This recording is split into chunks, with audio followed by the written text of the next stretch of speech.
The first strange thing in Kalulu community was not the deaths, it was the silence before them. People would stop talking mid-sentence, forget what they were saying, then glance briefly at nothing, like something had just passed through their thoughts. It all began with Tunde, a 42-year-old hunter. Tunde was born in Kalulu, but unlike most men in Kalulu, Tunde kept his distance from old spiritual practices. Years earlier, for 7 straight days, the elders prevented his sick younger sister from being taken to a hospital. One morning, she was found dead. Since then, Tunde stopped trusting village traditions. That morning, Tunde was returning from the forest when he found the phone near the river bend outside Kalulu. Face up, the screen was already on. No lock, no apps, no messages, just a list. Names, familiar names, people from Kalulu. At first, it looked meaningless until he noticed the time beside the first name. 3:14 a.m., still hours away. Tunde almost ignored it. But something about the way the time was written made it difficult to look away. Like it wasn't just information, like it was a moment already decided. That night, Tunde could not sleep. Every time he closed his eyes, he saw the screen. 3:14 a.m. 3:14 a.m. When sleep finally came, it brought a dream. Dark water, cold air, and Mama Bisi standing alone beside the river. Not moving, not blinking. Then, suddenly, something unseen pulled her back into darkness. Tunde woke violently. Tears covered his body. He checked the time. 3:11 a.m. 3 minutes left. He waited. 3:12 a.m. Nothing. 3:13 a.m. Still nothing. Then the clock changed. 3:14 a.m. Silence. Tunde breathed out slowly, almost laughing at himself. Then, far away, a woman screamed. The sound cut through Kalulu like a broken glass. By sunrise, Mama Bisi was confirmed dead. No wounds, no struggle. She died leaning against a wall, eyes wide open, like she had seen something impossible. By 8 a.m. that morning, her name was gone from the list. Another had replaced it. Clean, instant, as if she had been checked off. That was where fear entered Tunde properly. By afternoon, whispers about the list spread through Kalulu. By evening, the impossible started happening. Phones across the village began lighting up by themselves. Old phones, broken phones, even phones without batteries. And on every screen, the same list appeared. Same names, same order, same times. Some people tried smashing their phones. One man hit his repeatedly against concrete. The screen cracked, but the names remained underneath the broken glass. Another threw his into the river. The next morning, he woke up holding it. People stopped sleeping alone. Children stopped playing outside. Nobody wanted to hear their own name. That night, Mr. Adewale's name was next. 2:30 a.m. This time, the villagers gathered around him. They refused to leave him alone. Some prayed, some argued, some believed it was mass hysteria. Others blamed witchcraft. At 2:20 a.m., Adewale began talking too much, too quickly, answering questions nobody asked, laughing randomly, like if he kept speaking, the moment would never reach him. At 2:28 a.m., he began crying, quietly. His wife held his hands tightly. Their daughter sat beside him shaking. At exactly 2:30 a.m., Adewale stopped. Not collapsed, not choked. Stopped mid-breath, like continuation itself had been removed from him. Nobody moved. Nobody touched him. The silence afterward was worse than the death. By morning, his name vanished from the list. Another replaced it instantly. That same night, people across Kalulu began dreaming about the river. By dawn, they realized the dreams were identical. Standing beside dark water, hearing names called softly, like attendants.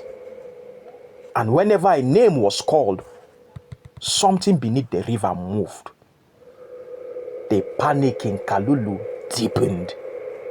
People stopped trusting sleep, stopped trusting time itself.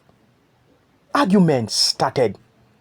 Families accused one another secretly.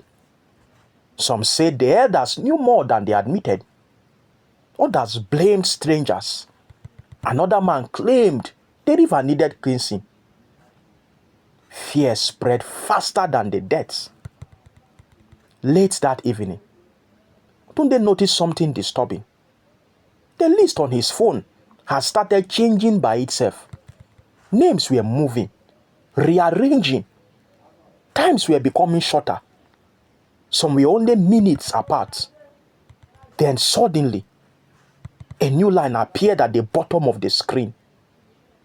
Return what was taken. Tunde stared at the phone. Cold fear entered his body.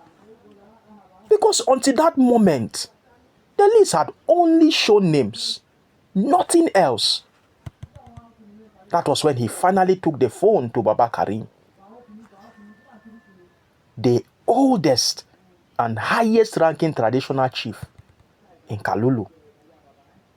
The old man stared at the screen for a very long time, then asked quietly, "When you found it, did it come on by itself, or did you open it?"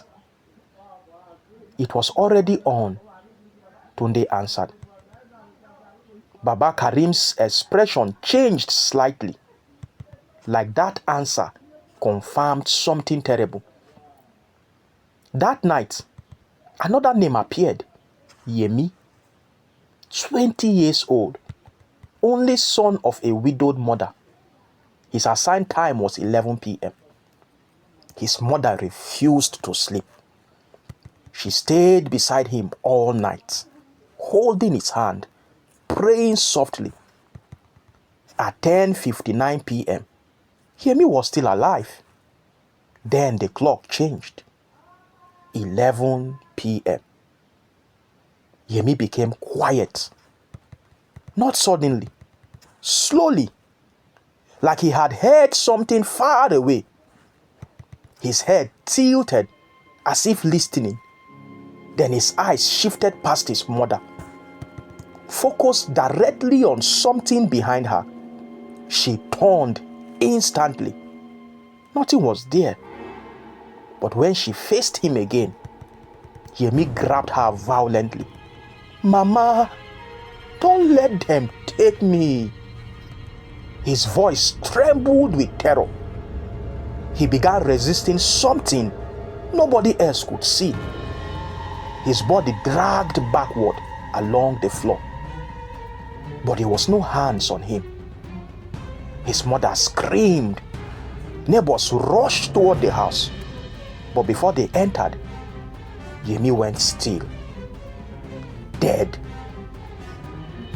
That was when Baba Karim secretly gathered the elders, not publicly, quietly, at night, behind closed doors, because something about the deaths felt familiar. Not the dying itself, but the order, the timing, the certainty. Baba Karim looked exhausted because 2 nights earlier, his own second son's name appeared on the list. He stayed awake beside him, praying, begging, waiting for a mistake. But there was none. At the exact time, his son died, surrounded by family who could do nothing. That was when Baba Karim stopped believing this could be escaped. The next day, a man named Femi tried running from Kalulu. His time was 1:30 a.m. He left before midnight on his motorcycle, riding as far from the village as possible. At exactly 1:30 a.m., Femi died, miles away, still on the road. When people checked their phone afterward, his name was gone, just like the others. That was when Kalulu lost its final argument against inevitability. Running changed nothing. Every night, the dreams returned. The river, the voices, the names. Tunde stopped sleeping completely because every time he closed his eyes, he heard whispering near the river. Then one evening, his own name appeared. Tunde, 1 a.m. Everything changed after that. The great hunter of Kalulu was now the hunted. Time stopped feeling normal. Every second felt counted, measured, observed. Tunde returned to Baba Karim, demanding more answers. This time, the old man finally gave some explanations.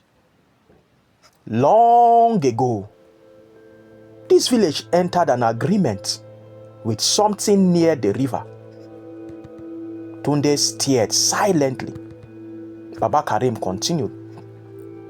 It protected this land, protected our harvest, spared our children, but protection was never free. Tunde frowned. What did it want? The old man looked away. At first, 1 life every 5 years. But over time, it wanted more. So our father stopped the sacrifices. Tunde's voice hardened, and they thought it would forget. Baba Karim said nothing. That silence answered everything. Hours before 1 a.m., the elders stopped arguing. This was no longer about tradition. It was survival. The chief priest of Kalulu, who had remained silent all day, finally spoke. I saw her, he whispered. The room became still. In the vision, the spirits named her. She has been chosen, he said. Her name was Bosse, 20 years old, first daughter in a family of 4, quiet, hardworking, and kind. When the elders arrived at her family's house that evening, her mother immediately began crying. Her father kept shaking his head slowly. No, please. Bose looked around in confusion. What's happening? But nobody answered her. Nobody even looked directly at her. Then she noticed something terrifying. The elders were carefully keeping their distance from her. Even her parents had stopped moving closer. And suddenly, fear entered her properly. Because whatever the elders had come for, everyone already believed it was too late to stop. Her father looked at her helplessly, then whispered, "Run." And Bose ran, barefoot, terrified. 2 men tried chasing her, but the chief priest shouted for them to stop. "You don't touch the choosing after sunset," he said. Rain began falling heavily as Bose ran through the forest. Branches scratched her skin. Her breathing became uneven. Then suddenly, something began ringing loudly ahead of her. Not a normal ringtone. Her mother's voice, calling her name softly from the darkness. Bose froze instantly. The glowing phone lay alone in the mud. Slowly, she picked it up. 3 names appeared: her father, her mother, her younger brother, all with times beside them. Then suddenly, the times began changing, moving closer, faster. 1:40 a.m., 2:30 a.m., 3:20 a.m. As if something had become impatient. For a long moment, Bose could not breathe properly. If she kept running, maybe she could survive. Maybe. But now she understood something worse. If she ran, the next names would be her family's. Bose broke down crying. She dropped the phone, picked it up again. Then tears streamed down her face. "I can't let it take all of you," she said. Slowly, she turned around and walked back. Nobody spoke as she returned. She looked first at Baba Karim, then at the chief priest.